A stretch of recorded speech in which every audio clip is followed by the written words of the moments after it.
Marami tayong mga ganyan na experience within the family and around us in our community. That is why Sun Life is here to raise awareness about protecting our health. In fact, they even have a new health ambassador who can help us in this advocacy. And I'm very excited to welcome him to the Sun Life family. Ladies and gentlemen, for the first time, please watch this.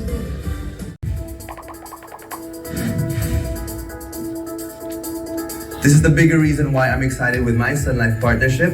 Last year, It always makes me happy to actually see a role model for the younger generation because we all know the importance of living healthier lives even at a young age. Kapag mas active sila at inaalaga nila ang sarili nila, they can shine even brighter. Just like our three players right here. Guys, this is your last spin. So this will determine kung... I got into some accidents when I was particularly riding in Baguio one time. And parang first thing in mind is, sandali, may insurance ba ako? Meron ba akong coverage? So it always happens, you know, and there are moments in life, na not just you but also part of your family. So there have been a lot of moments. Pero feeling ko okay naman since knowing that you're very well protected. Is there peace of mind for you when those situations came? Definitely. I started out getting policies or insurances early on in my career. As soon as I started in this business, kumukuha talaga ako ng policy, so I'm better protected and I have coverage. Alright. This question naman is for Carla. Carla, now that the pandemic situation has improved, you know, we're coming to the tail end of it, people are calling it endemic already. Are Filipinos still availing of health products right now? Yes, Jet. In fact, pre-pandemic, we've already seen a lot of Filipinos becoming financially aware of the impact of having a critical illness. And at Sun Life, in fact, one of our bestsellers, which actually Piolo has, Sun Fit and Well, it has always been a top-selling product for us. And it's not selling just because our advisors recommend it, but it's because Filipinos are looking really to get the most comprehensive insurance protection plan. And Sun Fit and Well is actually one of those. Because as you said a while ago, no, itong Sun Fit and Well plan na to, it's not just for coverage for critical illness, but if you don't get sick, you get the benefits of having cash upon retirement.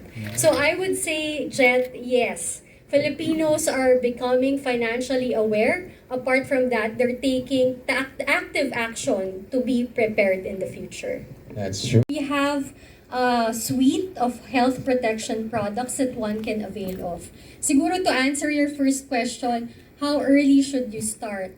Now, I think for us at Sun Life, we believe the moment you start earning money, you start already getting prepared for the future. And one of those, I would say, building blocks towards financial stability is life insurance and a health insurance product. Now, your second question, are there affordable health protection products? The answer is also yes, because depending on your budget and depending on your need, we have the most basic, meaning if you get hospitalized, you get a certain benefit, to the most comprehensive, which was the Sun Fit and Well Advantage Plan, which I talked about a while ago. So depending on your age and your budget, a financial advisor can recommend the best plan for you. Alright, we're new as Sun Life ambassadors. Being that he is a perfect example of someone from the youth, diba? So, Just like what I said kanina, I started buying policies as soon as I started working. So as early as, you know, in your early 20s, as soon as you start working, actually it's important for us to set aside certain part of your income for your, not just for your future, but for your health.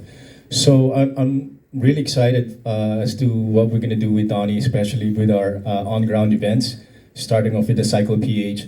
And, you know, he's an ambassador, and it's a good reminder for us to not think about waiting to get old to start planning for our future, but as early as in your 20s, as soon as you start working, or if you can, you know, ask your parents to set aside a budget for you so that you're all protected, not just, you know, yourself, but also the whole family. So you start at any age, just like what Miss Carla said. So I'm happy that Donny is part of our family now.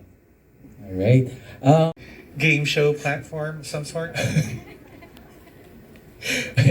I guess I had my training with ABS-CBN with pitch hit once in a while for some shows before, and there had been some offers, but I want to stick to what I know better, which is, I guess, film acting or TV.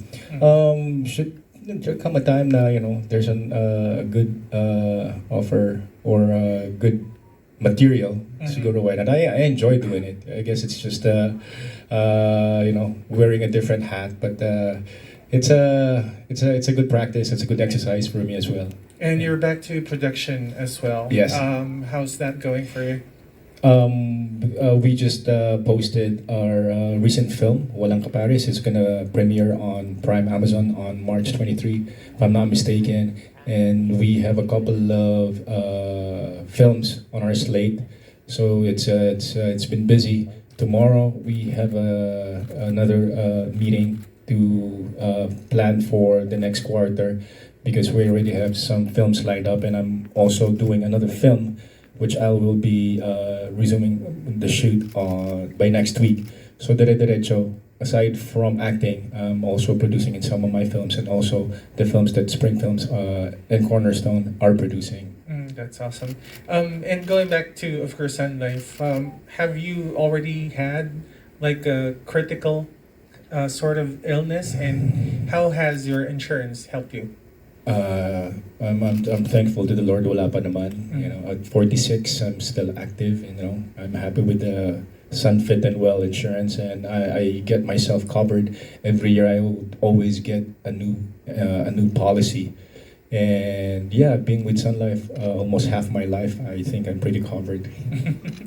No, but I'm sure a lot of ladies would ask, is there gonna be like a second coming of Inigo anytime soon? Huwag naman natin pangunahan. Baka pag dumating mas maganda, mas surprise, di ba? Para ako rin mas surprise. Wala pa naman on the horizon. Okay, that's all from me. Thank Thanks, you. John. I've more than 15 years, so I would say every year I would get one or two. And my sister is also here. My sister is a financial advisor, so there's a personal relationship, and she always updates me whenever there's a new plan. And minsan ako pa yung nangungulit sa kanya, te, ano bang bagong plan natin dyan para naman, we're well covered. It's not just me. It's like what I always reiterate, my family. Ano yun, te? Ha? Ayun, hi. Hi ka naman, te, sa lahat. Ate Chiki, say hi. Hello po, good afternoon. Yun yung kamukha ko. Yeah, no, isang kaway. Yeah. Alright, but okay lang yan, te. Ako nga nahihiya, wala akong magawa eh. Yeah, but I always update every year, and I make sure that I know what is new. That's what's good about Sun Life. They always come up with new policies that cater to your needs and your budget. So I try not to count, so it's not to quantify it. But as long as I know I'm protected, my family is covered, then I'm good. But one is never enough, or two it's not enough. So you have to get other policies, because it's not just insurance. Miss Carla, you wanna add to that for the other insurance or other plans that we can avail of? Yes, so thank you, Piolo, for that wonderful question. I would say no, seriously, kasi over our lifetime, we have several financial needs depending on our life stage. Back when I was single, probably I just had one or two to cover a certain financial need, because my goal back then was to build wealth and grow my money. Now that I'm married, of course, I have another person depending on my income. And so I would add to my life insurance coverage and even top up my own health insurance coverage. Naman yung sekreto ko. I don't necessarily quantify or put a percentage to my spendings. What I do is whatever I earn, I just put it in the bank primarily, and then from there I set aside 10% for my tithe, and then the rest goes to savings, because I try as much as possible to spend as much on things that are just the material things, or let's say mga luho. I reward myself with an insurance. I reward myself with getting a time deposit. I reward myself with getting new policies. But from time to time, I also reward myself with trips, with my family. And I don't I don't spend on things na sayang lang. So I try not to spend my money and just put it in the bank, invest, get protection from insurances, and just let the money work for you. Hindi ako yung tipo na nag-splurge. And I always make sure that, you know, I'm protected. That's why I don't spend beyond my means. I don't spend on things that are just really unimportant. And I guess it's a big factor that you don't change your lifestyle just because you earn more. It's important for us to know and give importance to our future. And of course, not just para sa sarili natin, but also our families. Ganon. In life, You gotta be smart with your money. You gotta be smart with your savings, your earnings, and it's important to take control of that. And there should be self-love.